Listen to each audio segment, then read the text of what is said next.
Hello, and welcome to the Savvy Safety Sisters Partner in Prevention podcast. I'm your host, Carrie Pasquarello of Global Secure Resources. And this month, we want to celebrate International Women's Day and Women's History Month. And my goal is to spotlight amazing women changing the course of the world with their actions, their thoughts, and their hopes for a better and safer future. So today, I am thrilled to introduce Orazie Cook. She is the owner of Praline's Backyard Dog Service and Praline's Backyard Foundation, which is stepping up to help survivors of domestic violence, which is a serious public health epidemic. In fact, national statistics show that 1 in 4 women in the U.S. will experience domestic violence at some point during their lives. And so there are so many different challenges of supporting survivors of domestic violence. And one of the biggest challenges in safety planning is lodging. And Orazie, with her amazing program, is advocating and helping. So welcome, and thank you so much for joining, Orazie.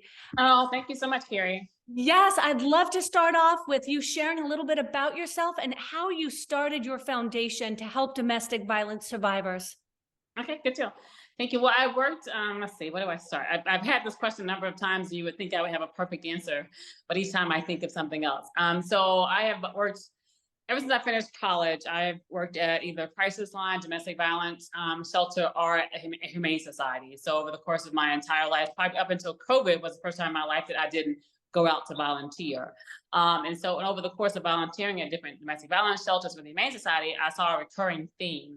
And that theme was people relinquish their pets to the Humane Society when they were having in the midst of a traumatic experience, whether domestic violence, whether it was a mental illness, whether it was drug abuse, or whatever. They ended up giving up their pet. But domestic violence is something that resonated with me because I also worked in domestic violence shelters. And so I would hear different stories of people either having to leave their pet with their abuser or even going back, in some cases, back to their abuser because they wanted to be with their pet.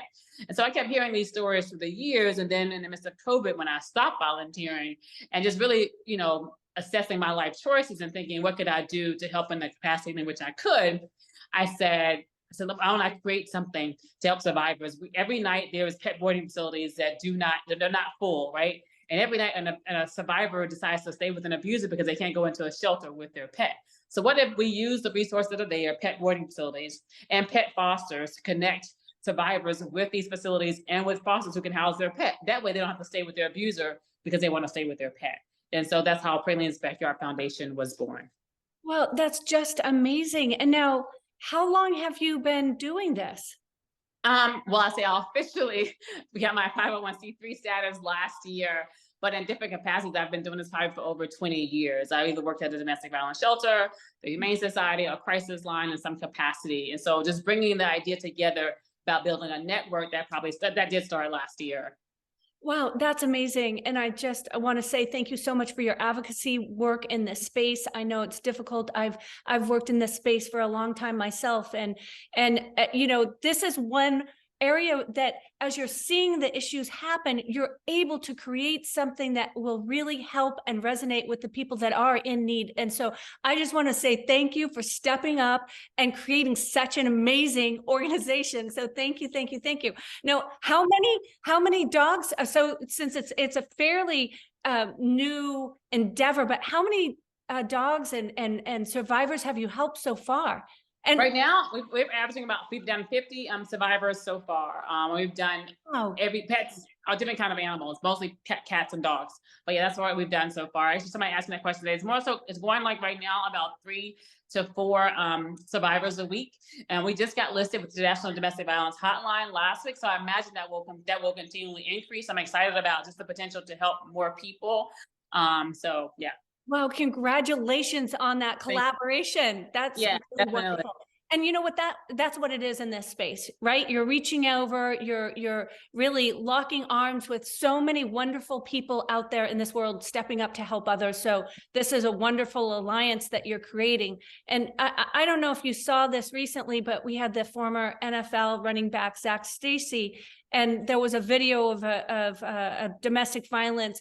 And one of the things that caught my eye, and I was thinking of you, was there was a cat in this video, and the cat was so scared, and you just see it take off behind the scenes. And you know that in every home that there is this type of violence, that the pets are affected just as well. And so really having this holistic space to help not only the survivor and their family and the children, but the pets, it's just one more step towards such a wonderful collaboration. I was curious, have you ever heard of Galvin de Becker and his mosaic method?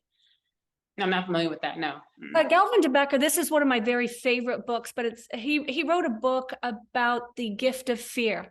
And I love this book. And he actually developed some of the key indicators for the FBI on how to identify violence before it happens. And he developed this pretty much when he was 6 years old, because he was in a domestic violence household.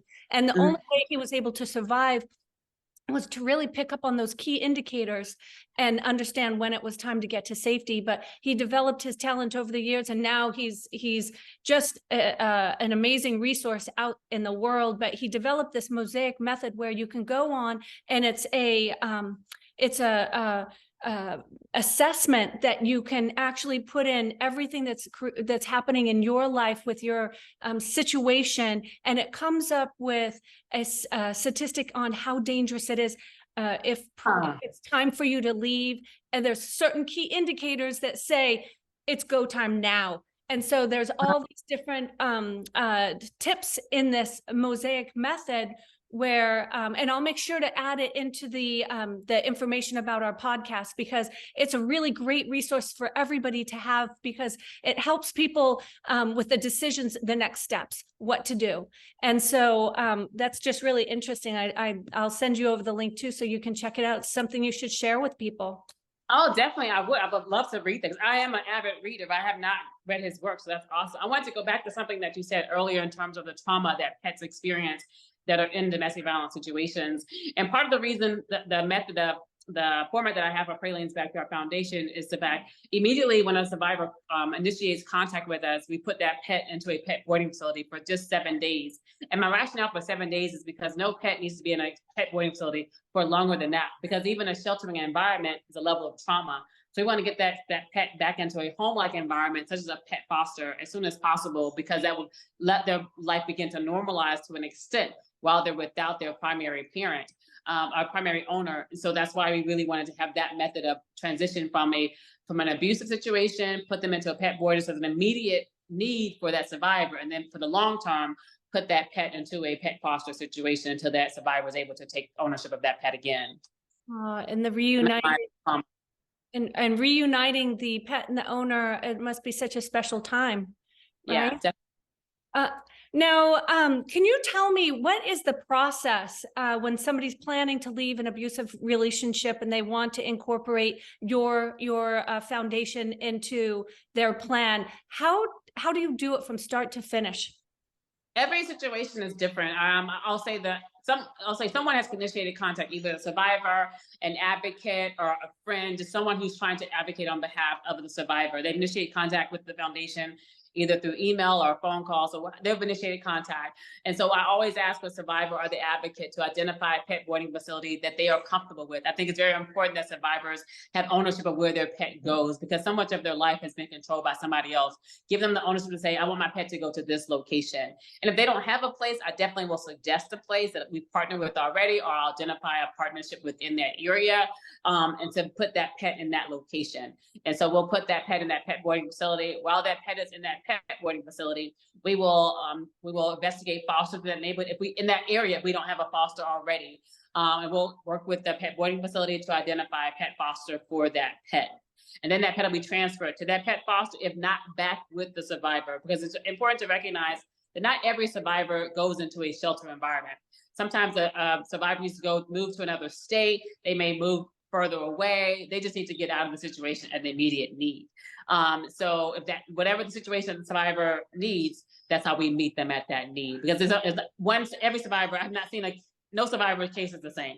So, but it essentially is getting that pet to a pet boarding facility. If longer than that, putting them into a pet foster, and then reuniting that pet back to the survivor as soon as they're able to take ownership of that pet again. Right. And so, and you usually set up like a meeting place? to meet to do the handoff of the pet, or are you going to the homes? I never see a survivor. I never make contact. This is all done through either an advocate or through a pet boarding facility, through a pet taxi. There's no contact with me. It's definitely with a network of different volunteers throughout the country that have committed to being a pet foster with pet boarding facilities. And when I'm working with pet boarding facilities, I'm working with the owner and not necessarily not a manager, because I need the owner to recognize the sensitivity of the situation and to really ensure the safety of that pet and that survivor. Know the sensitivity when they come into that facility to drop off that pet, the emotion that may be involved in that situation. Sure, right. And I noticed on your website you have a coverage map. And can you share a little bit about your coverage all over the nation? Yeah, so we're covering the entire United States, and so within any state in this country, we can put the pet into a pet boarding facility. But what we don't have is pet fosters throughout this country. We're missing. We have our high states are California and Texas. We have a high need for fosters, and so on the map you see red for a place that we have a high need but don't have as many fosters and pet boarding facilities. So definitely look for opportunities to expand those networks. And so pet fosters are always needed, because I may have pet fosters in half of the states, but not in every pocket in every city.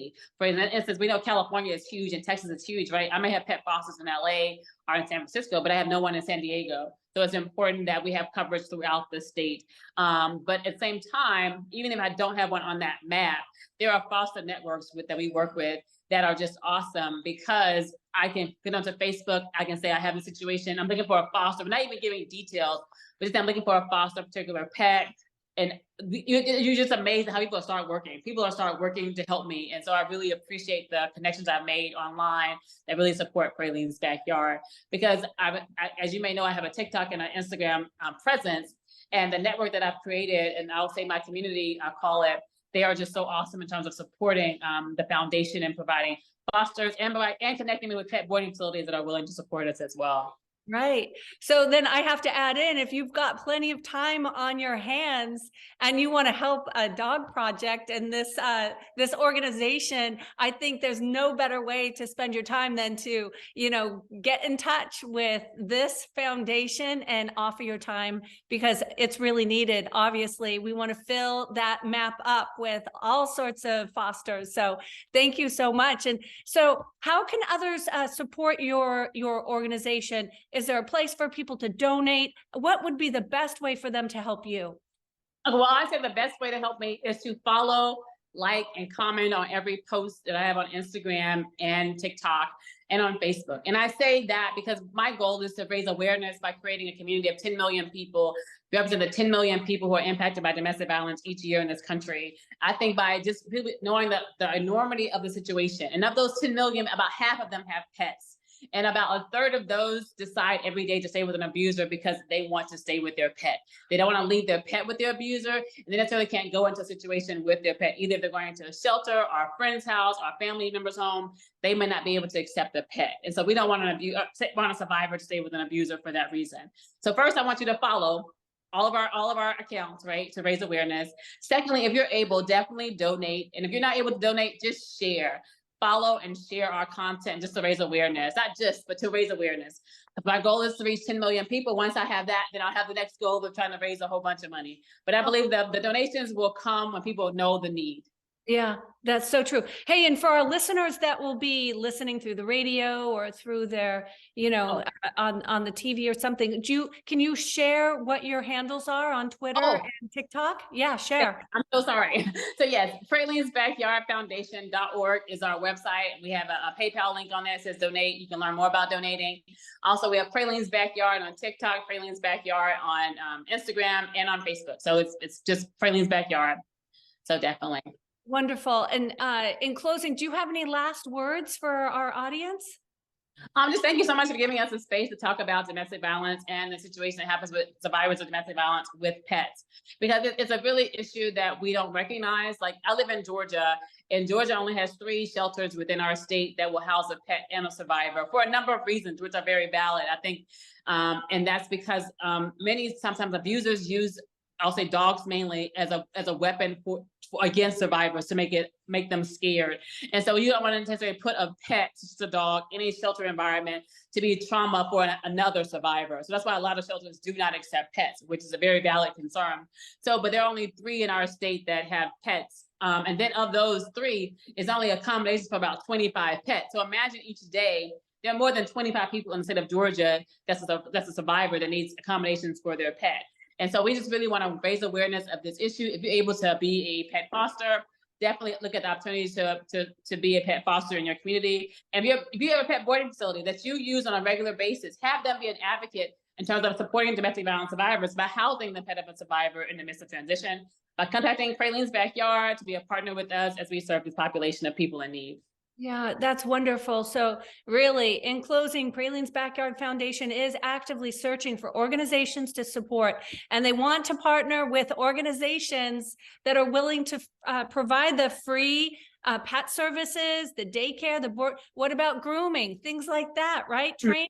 All of these other extras for domestic violence survivors. And so if you believe your organization can help or aligns with their mission and their values, please reach out to this foundation and start the conversation.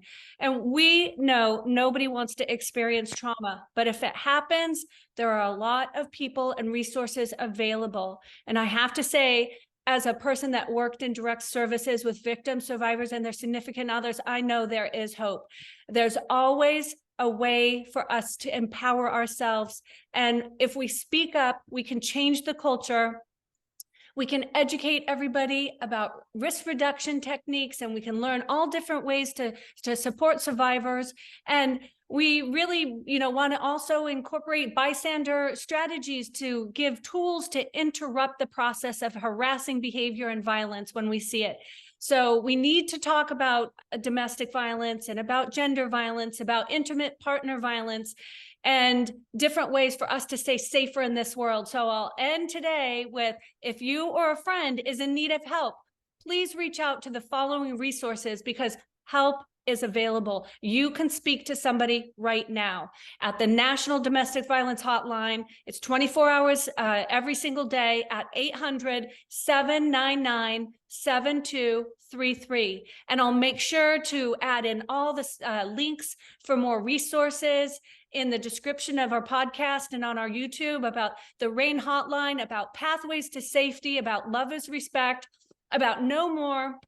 And of course, the RAD system, which is a great self-defense program. Please share this podcast and help us bring awareness to this amazing project that is helping people with resources to get to safety. And we need to celebrate the good stories in the world. And this is one that's making an impact on so many in such a profound way. And I want to just say thank you so much, Orazie. Thank you so much for taking the time to talk with us. We're so grateful for this in-depth conversation and the knowledge that you shared with us today. So we will be back for another episode to increase public awareness, reduce the dangers faced by citizens in their daily life, whether traveling around the corner or the world. And don't forget to hit that follow button and subscribe. We'll see you on our next podcast, The Savvy Safety Sisters. Bye. Bye. Thank you.